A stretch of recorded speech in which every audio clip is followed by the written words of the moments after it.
क्या हम फिर से गुलाम बनने वाले हैं? अमेरिका ने जो हमें 30 दिनों तक रूस का तेल खरीदने की इजाजत दी है, उस इजाजत वाले अहंकार के सामने हमारी चुप्पी सही है?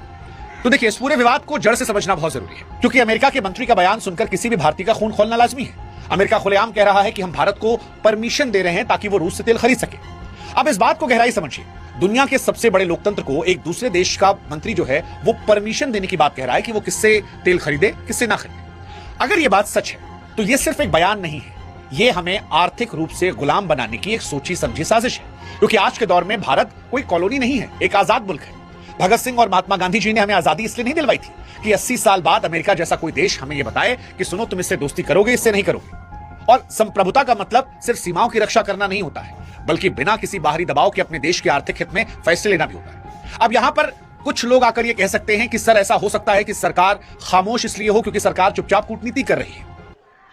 150 करोड़ की आबादी होने के बाद अगर हम किसी 32 करोड़ आबादी वाले देश की बातें मानने, अगर हमारा प्रधानमंत्री उनकी बातों के आगे झुक रहा है तो ये वाकई में शर्म की बात है।